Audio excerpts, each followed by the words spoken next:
Merry Christmas, son. Merry Christmas. Not quite a month since Lando won his first championship. 2 months, less than 2 months till testing. F1 is long. And this year, 2026, I think testing will tell us a lot. Teams won't downplay it, but we got new power units, new regulations, 2 new teams, increased spending cap. I think it's going to reveal a lot. But we got a show to do. Are you ready to go, son? I'm ready to go.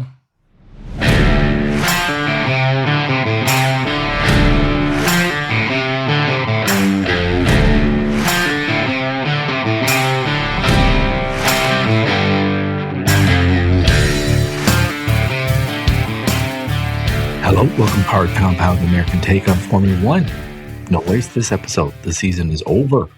Instead, our winners and losers of F1 2025.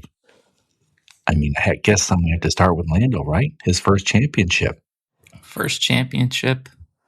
I mean, I don't remember. 7 wins on the season? I mean, it was last year, middle of the year, when he finally got his first win in Formula One. And now he's kind of a regular on the podium up at the top. So, I mean, McLaren turned it around last year and ran away with it this year. And Lando was able to, by basically the skin of his teeth, secure his first driver's championship. But, I mean, that is not something that most drivers ever get. So, yeah, definitely biggest winner this season, I think. I think Max might have had more wins miraculously in that car, but McLaren divvied it up between Lando, the champion, and his teammate Oscar Piastri, who I have to say is a loser. I know it's only his third season, and I don't remember the numbers now. He didn't finish too far back, but he led for a good portion, and he just seemed to drag there the last couple months. It's a long season, and he's a young driver, and I think we all know who McLaren favored. But brother was leading for much of the season and did not win the championship. Yeah, it was tough. I mean, I think Lando finally took the lead back, finally took the lead back in, was it Mexico or Brazil? But I mean, only a couple races left to the end of the season, right? And for a while, we sort of saw the writing on the wall. Oscar was just so dominant. And then it was like a switch was turned off, and Lando became kind of the obvious choice for sort of expected champion or inevitable champion. And even though McLaren was so dominant, Oscar wasn't the one that put the pressure on Lando. It was Max there at the end. And that is, I think, kind of an indictment on the way that Piastri finished the season. Yeah, that's a good point. Even if Lando was to win, Oscar should have been right there and sort of pushing him and forcing him to have great finishes. But instead, it was kind of Max that won the last several races. And, you know, Lando had to sort of do everything he could to not finish off of the podium, you know, in order to win or secure his championship. So, you know, Oscar, I think, will probably be very frustrated with how the season played out, but he's just got to finish, I think. We'll see how it plays out next year, but yeah, he just sort of petered out at the end, and I think you make a good point. If anyone was going to push Lando those final few races to be champion, it should have been Oscar. That car was simply far ahead of everyone else, but it was Max there at the end.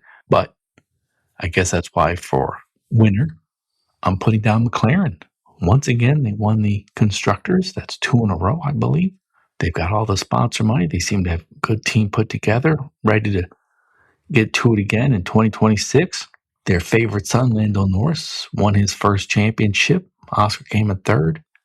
They were so far ahead of everyone else. The final year of these regulations, and somehow they dramatically increased the gap. That's impressive. So I got to put McLaren down as a winner. Yeah, there's no other team that was even remotely close to them from start to finish throughout the season. And as annoying and frustrating, I think, as McLaren was this season, at least in terms of how they handled their winning situation, they ended up securing both constructor and driver's titles. And that is an impressive feat in and of itself. And then obviously to do it, practically doubling up points on Mercedes, the next best team, right, is just impressive. And I think they have kind of a big presence, I would say, in the US, and I would say they're probably among the biggest supporting groups in the US. And so there's a lot of people who are fans of Lando, fans of Oscar, and they have a lot of that sort of corporate sponsorship coming from here. And it's hard to imagine, unless Toto takes away their power units, which he can't, at least not in the near future, that they will kind of sink to a level that they were, back in 2016, 2017, yeah. Right? So, it'll be good for them, good for the sport to stay at the top, close to the top. They have a great driver lineup. They have good engineering, good kind of technician work on those pit stops, all that stuff. So it's a good team. They're fun to watch. You kind of hope the championship isn't won halfway through the season, but kudos to a team that is capable of doing it. Yeah. Now, flip side of that, loser, Ferrari. 2024, it came down to the end, practically. Who would be the Constructors' Championship? Would it be McLaren? Would it be Ferrari? This year, Ferrari just bumbled around. They were never really in contention for anything. But you look at the start of the season. It's like, man, Ferrari just missed out on the constructor in 2024. They bring in Lewis Hamilton. I guess I got to add Lewis to the list. Shockingly, putting Lewis Hamilton on the loser list. But Ferrari plus Lewis Hamilton. When you look at expectation, when you look at realistic expectation, forget the tifosi. I don't care what the tifosi thinks. Just realistic expectation. Ferrari plus Lewis Hamilton. And you look at just how piss poor they were. Damn, that's got to be in the loser column.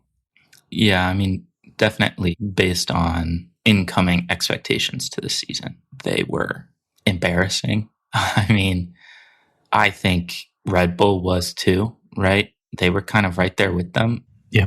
Except they happen to have one of, if not the greatest driver of all time in his prime, in a car that he has been driving for 12 years now, right? Or however long it's been. So Max basically allowed Red Bull to not be an embarrassment this season. Right. Unfortunately, right. Ferrari did not have the same luck, I guess, with their drivers. Leclerc had a fine season. He's a solid driver. Hamilton obviously struggled quite a bit and was sort of outwardly not helpful. Right, a lot of those statements were nice about it. Right. But, I think it's good, I guess, for Ferrari that they survived sort of in the top four, among those teams. Lewis didn't finish any lower than 6th, which I don't think he's ever done before. So I think there are things that they can take away from this season that, it wasn't the worst that could have happened. But certainly coming into the season, I think most people expected them to be vying for some kind of championship. And right away at practice in Australia, first race of the season, everyone went, "Oh, that doesn't look good." Right. And it wasn't, they never seemed to really improve, or maybe they were improving throughout the season, right? But every team kind of improves throughout the season in some capacity. And so they were maybe just sort of maintaining that gap. It will be interesting next year because Lewis Hamilton knows how to win, and he knows what a winning team is comprised of. And we're certain that that Ferrari know all of this. Okay? Well, now Ferrari, what are you going to do? So I'm curious to see how Ferrari is next year. Now, I talked about realistic expectations. I've got for winner the rookies. I mean, our realistic expectations at the start of the season was, well, let's see if they can hang. But what happens? I believe it was the first race. I believe it was the formation lap. Isaac Hadjar crashes. How does that even happen? Yes, I know it was raining. I think it was, what, 2 races in, maybe 3? Liam Lawson got booted out of Red Bull.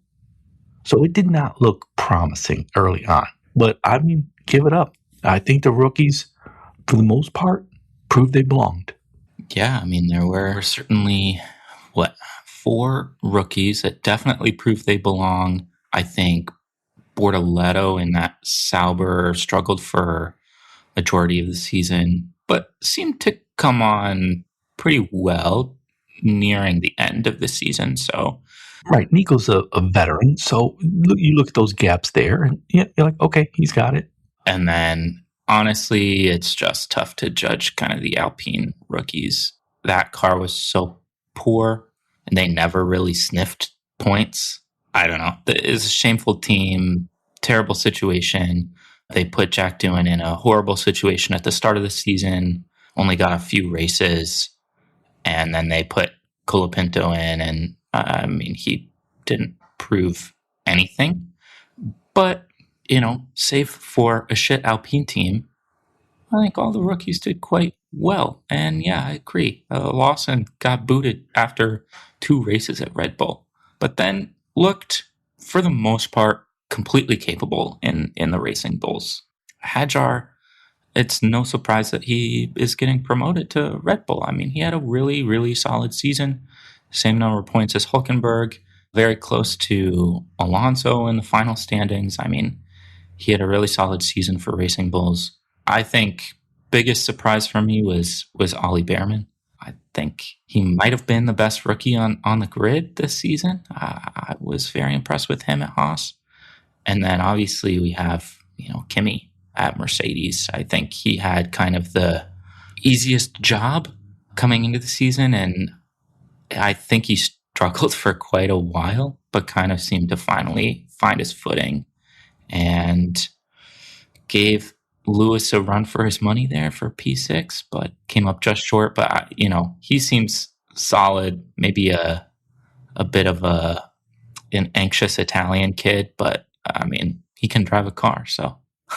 Ollie Behrman's not Italian, but he looked good.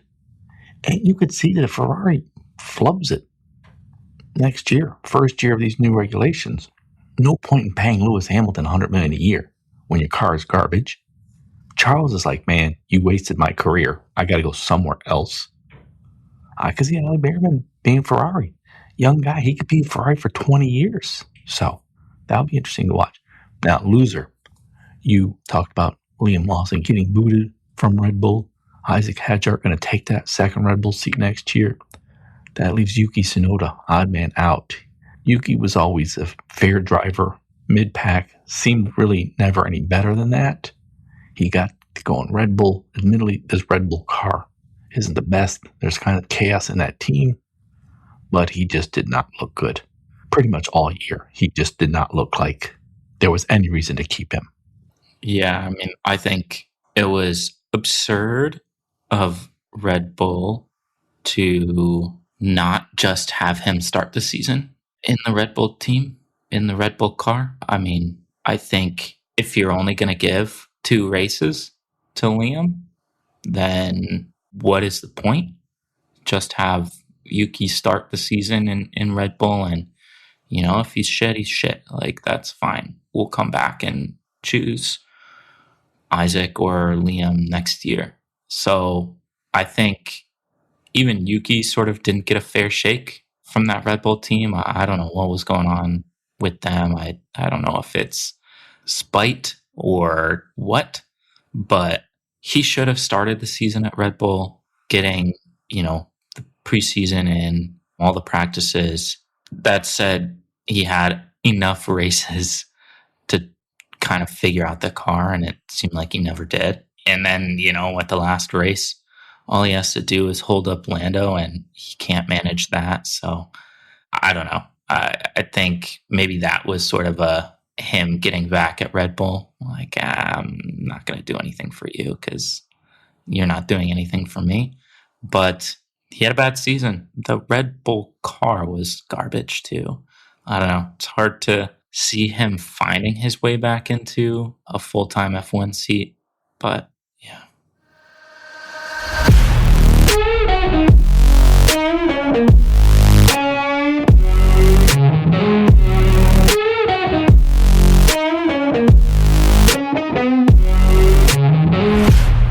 Switching to the soft compound.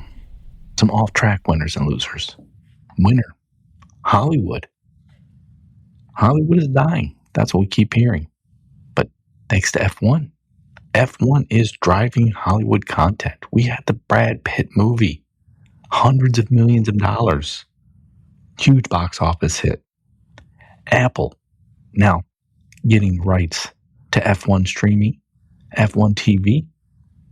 Netflix with Drive to Survive still going strong. F1 is driving Hollywood content. So I'm going to make Hollywood a winner here.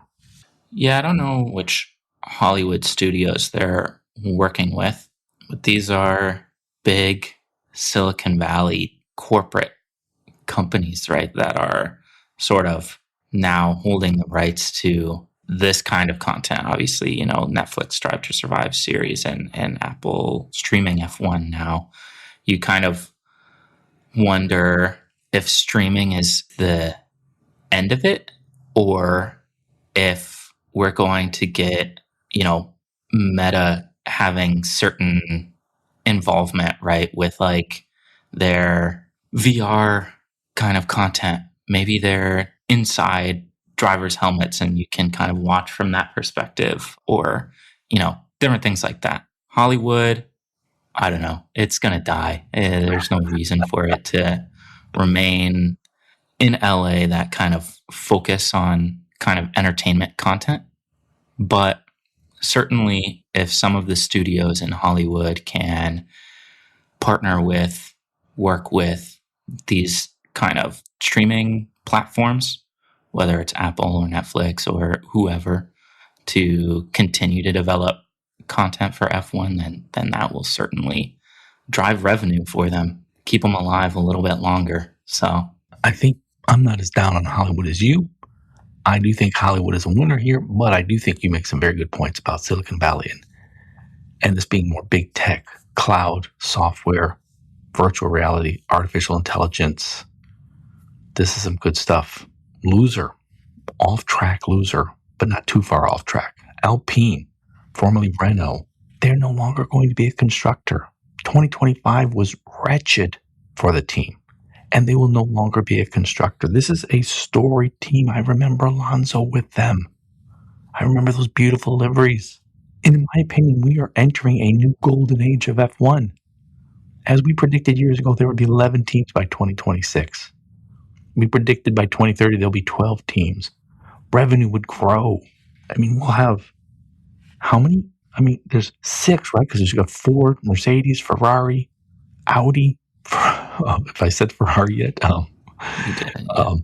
GM, Cadillac, and now Alpine just they're dying. Now we did predict that Christian Horner would leave Red Bull. We didn't predict the circumstances under which he would leave.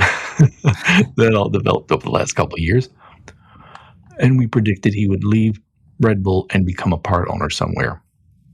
Rumors are that he's gonna try and get a bit of a stake in Alpine, but man, I'm putting Alpine down as a big loser. Well, they were the most embarrassing team this year. They might have been the most embarrassing team last year too. It has not been a good go for them since pissing off Christian Horner back in, I don't remember, 2019 maybe. Yeah, and he said, you're not going to get power units. We're not going to work with you anymore. Daniel Ricciardo, you can have him, but I'm going to try to undermine everything that you do. And maybe he was playing the long game. maybe he was just he was just waiting for the opportunity to invest. I'm not sure. Alpine's been selling off portions of that team for a few years now. Different investment groups have kind of gotten involved, and I don't know what it looks like in any boardroom or leadership group, but it seems like every decision they've made has been counterproductive to on-track performance.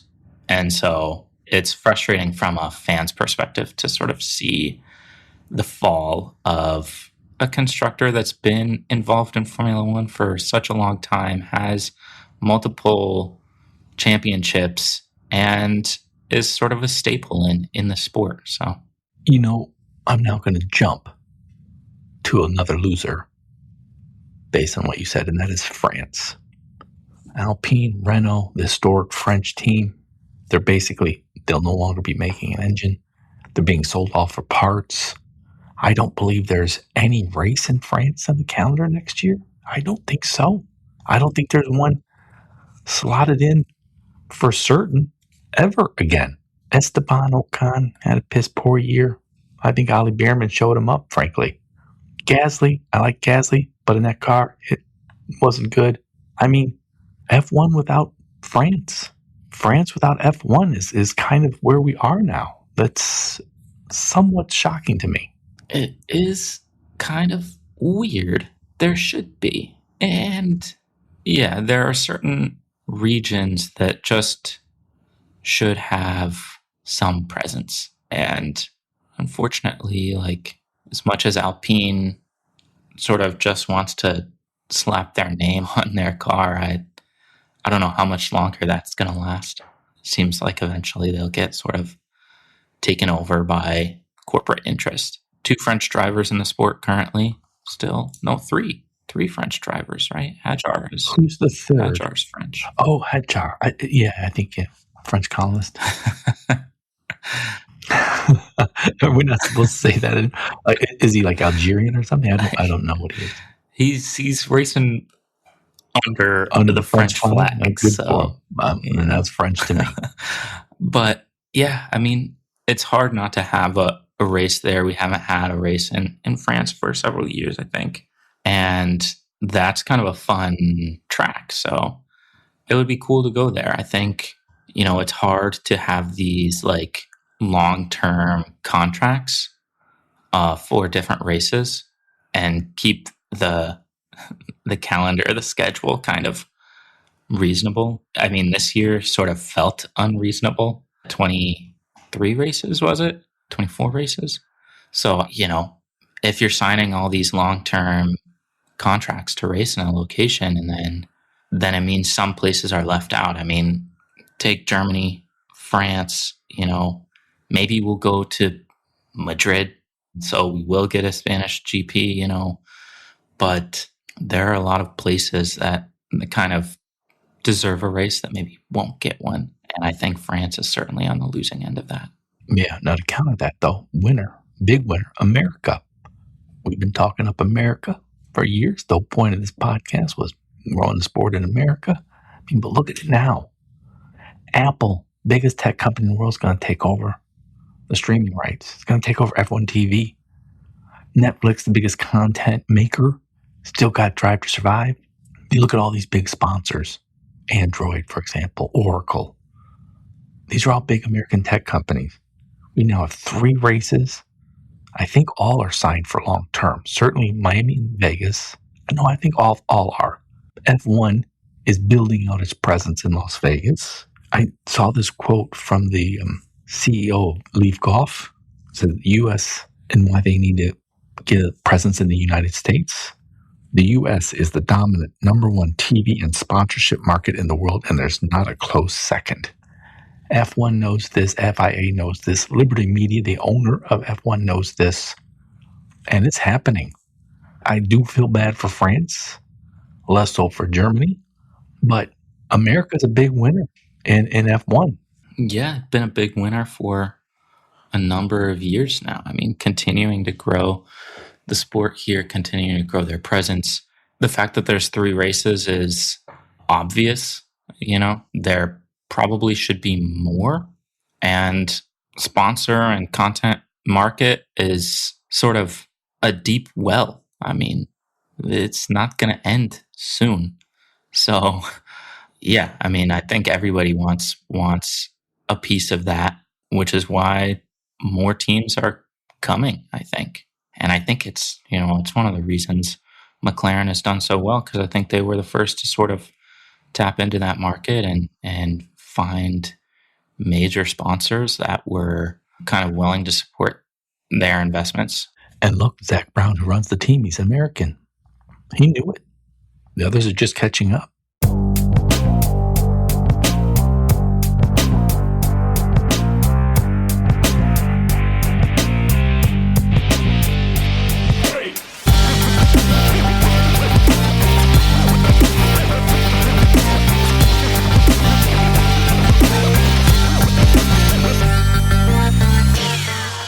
Dirty Air.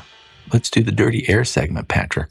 This needs to be one of those Netflix series where it should be an hour and a half, but they turned it into 10 episodes. Because in my Dirty Air segment, I get winners. Jos Verstappen, Max Verstappen's dad. Dietrich, Red Bull owner. He dies. All hell breaks loose. Corbett tries to assert control. Who knows while that's playing out.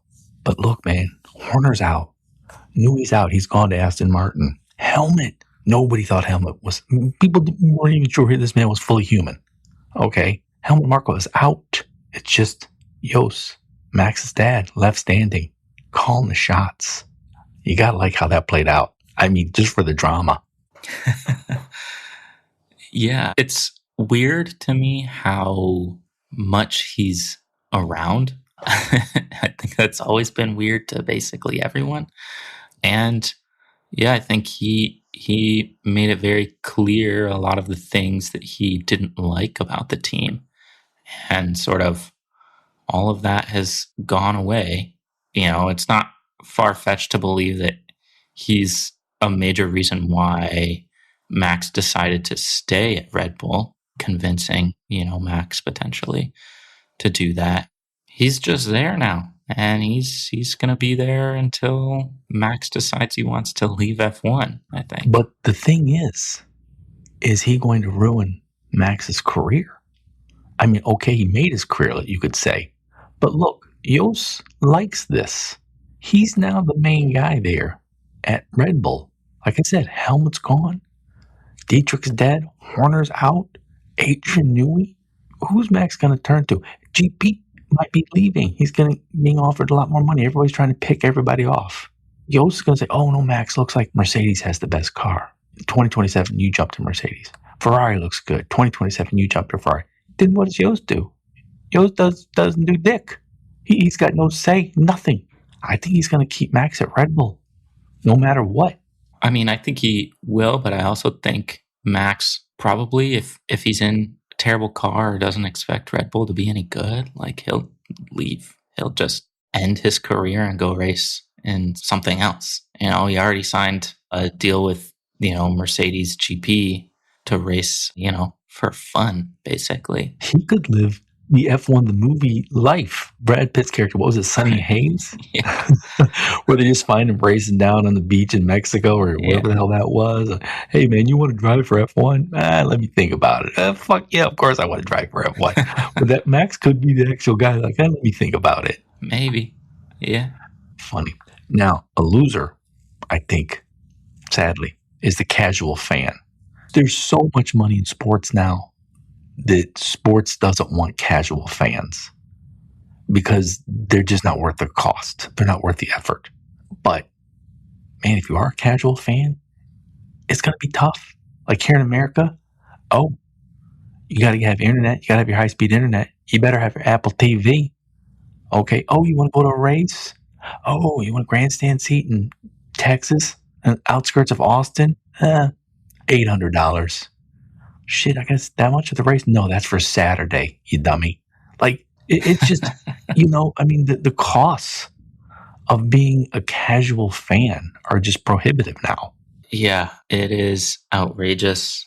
It's hard. It's hard to be a fan of practically any sport, and especially F1 when there are so few events near you, if there are any, that it is difficult to kind of go to a race even once a year. And then, yeah, as you mentioned, trying to find how to watch F1 is expensive. I mean, up until now, you could have an F1 TV subscription. Now you have to go through Apple in order to do that. So you kind of have to find workarounds that work for you. I mean, it's frustrating to enjoy something that requires you to put in a lot of effort and money. It's nice to be able to just enjoy something as it is and as it should be. And so for casual fans, I mean, I think it may end up being that there will be fewer and fewer sort of casual fans, which if you run into an actual F1 fan, then, now you can have an in-depth conversation with them. But I don't know. It's hard to see that, I think.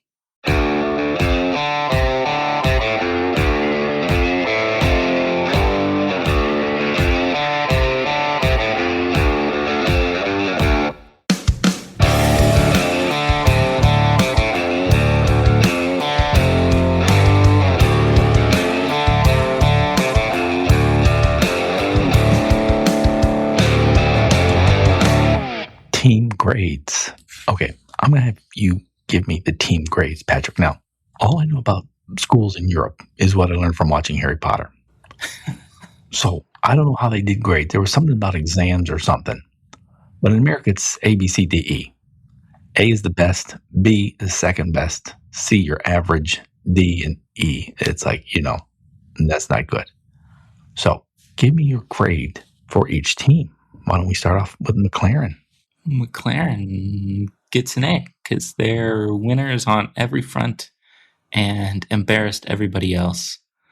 They also kind of embarrass themselves a lot, but I mean, when you win everything, that gives you a pass, pretty much everything. So Mercedes, I would say probably like a B plus. I think they did quite well. I think George kind of carried that team for long portions.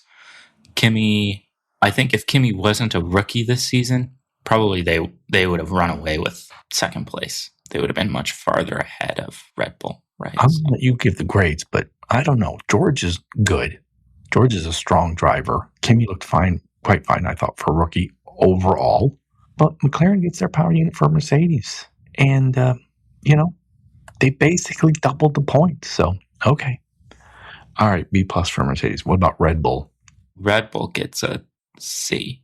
But they if got not Max. for Max, if not for Max, they're nowhere, right? So, what about Ferrari? Oh, Ferrari, you get I don't know. Based on expectations, I would say Ferrari gets a D. I mean, they were poor. They were just kind of lost the whole season, and everyone was complaining constantly. So, not a great look. Yeah, Ferrari with Charles Leclerc near his prime, with Lewis Hamilton, to not ever really be competitive. Lewis didn't even get a podium. I mean, Williams, I would give a B plus. I think they did quite well. And I think, for the first half of the season, it was Albon that was carrying them. And second half of the season was Sainz. They got a couple of podiums on the season. And, this was kind of the big turnaround point, I think, for Williams. They've been really, really poor for like 10 years, practically. Yeah. And now we're seeing the investment pay off, I think. And, James Foles is kind of doing his thing and got two solid drivers. So I would give them a B plus also. James Foles looks like he absolutely knows what he's doing. The team of Sainz and Albon, it's one of the poor F1 teams, but they came in a solid fifth. But I don't know about the future here because Albon should not have fallen off the way he did, in my opinion, in the second half of the season. And also, it's like, even with the spending cap, is there ever going to be a way for these smaller, poor teams to make it? I don't know. Like, could Williams be fourth next year? If they can't, I think that's a bad sign for the NFL, for the F1. I was going to try and say, because the NFL deliberately tries to, create parity. I want that in F1. All right. What about Aston Martin? Aston, I would give them probably like a C. They just did not look good for most of the season. Ended up finishing relatively strong, mostly by way of Alonso. But yeah, with how much money they spend every year, they should be better than where they're at. Racing Bulls. I would say like a B, probably. They did solid. I think, among kind of the mid-pack teams, they were towards the top and relatively consistently getting points. So, yeah, I think they were solid. Haas. Ooh, Haas. I would give a B, B minus, something like that. I think Behrman was kind of a surprise in how good he had been, or he was this season. I think Ocon was disappointing, but they were pretty consistent for the most part, getting points, pretty frequently. Behrman ended up with a P4 finish at one point, which I think is kind of the best finish that Haas has ever had. So they looked like a true F1 team, which I think is, hasn't always been the case. So. Right. With Haas, it was always kind of the off-track drama. But now it looks like, no, what happens on track is what's most important, Right. which is good. And Ollie Behrman looks, I'm sure he'll get poached by Ferrari, but he looks like, a budding superstar. What about Kick Sauber, Audi for 2026? Oof.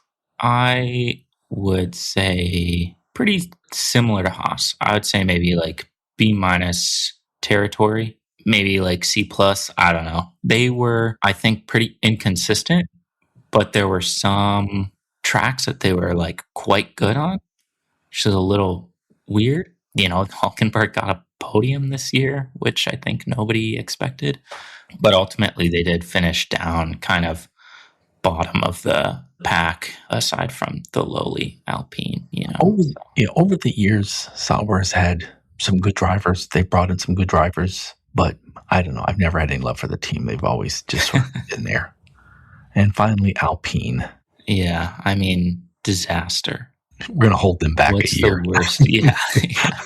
That's the worst that you can. Yeah, obviously, bottom of the curve.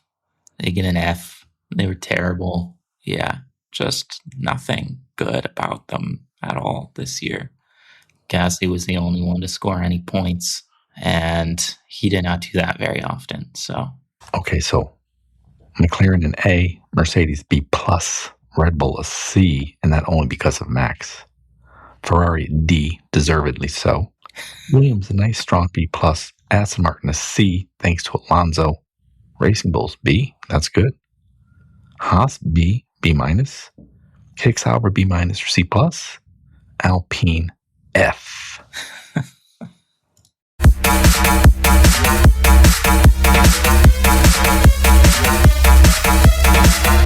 Any crazy predictions, Patrick? Well, I have two predictions, crazy or otherwise. I think eventually, maybe by 2027, I'll say, given that we're moving to 11 teams, there are rumblings of potentially 12 teams, hopefully we'll eventually get that. But there's been a lot of discussion about points and how points are awarded. I think we'll get a point system overhaul 2027. They want to just go to, or the last discussion, I guess, was 11 or 12 place receives points also. But I think point system will award points to the top 15. We have 22 drivers starting in 2026. Top 15 places get points. That's a good one. So Yeah, we'll see if that happens. I think it would be good to award points further down the order. There's just no reason that only the top 10 really should get points. There's so many. Because if you look at it, right, just as from kind of the constructor's perspective, the top 4 teams had way, way more points than the bottom 6, right? And likely that will continue to kind of be the case. And top 4 teams, that means 8 drivers. So if if 8 drivers come in the top 8, then you're only awarding points to 2 more drivers. That kind of doesn't seem fair that 12 drivers are battling it out for 2 spots. It would be better, I think, to award points further down the order. So that's a good one. Then my actual crazy prediction is that there will be an F1 the movie part 2. Ooh. And Brad Pitt will now be an owner of an F1 team. Ooh. But one of his drivers gets injured and they can't find a replacement driver. So Brad Pitt has to take over second seat and he drives to win a constructor's championship. Nice. That's very Hollywood. That's a Hollywood ending there. My predictions, I don't know if these are crazy or not, but the last several episodes, I haven't been bringing the predictions, so I've got many here. So, Apple TV taking over streaming of F1 in the US. They're taking over F1 TV. ESPN has been crying because they think, we didn't get enough credit for building the sport in America. I'm like, you deserve no credit. You would sometimes preempt the races, not show them on your main channel. You would just repeat the Sky feed. There were no F1 shows. As soon as the race was over, they cut to something else. 24 hours in the day, and I would say 20 hours of ESPN is just talking, and they almost never, ever talked about F1. So they're gone. But Apple TV has taken over. And because of this, I actually got an Apple TV subscription. I opened up the app, said the number 1 show is called Pluribus. So I said, all right, let's watch this show, see what Apple TV brings. The show Pluribus, the hero of this show who saves all of humanity is a lesbian woman. Take that for what you will.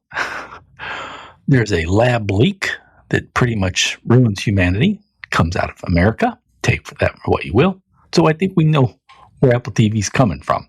Nonetheless, I still have high hopes because it's clear they're willing to spend a fuck ton of money. They're willing to create sort of collateral content, based on the show. So I actually think Apple might do a very good job. And in fact, getting back to my discussion about how Hollywood and F1 are aligning together and you talking about Silicon Valley and F1 aligning together, I say Apple buys F1. Ooh. If they can't buy the sport itself, they will buy Liberty Media. So that's my big one. So, got a few more though. Nice. 2026, Alonso finishes ahead of Lewis Hamilton. I see that as a possibility. Also, before the end of the 2026 season, Charles Leclerc announces he's leaving Ferrari because that's how bad they are in 2026. He just, I can't do this anymore. And then by 2027 at the latest, somehow, it's like those Jason movies. Helmut Marko returns. I don't know how, I don't know with who, but the old man is not dead yet. So those are my crazy predictions. Nice. All right. I want to remind our listeners, send your questions or comments to hardcompoundpod@gmail.com. We may read them on the show.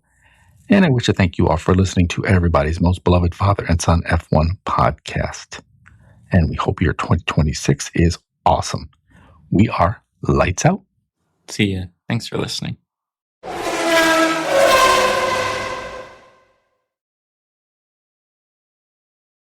You just finished listening to Hard Compound, recorded in Ann Arbor, Michigan, and around the world.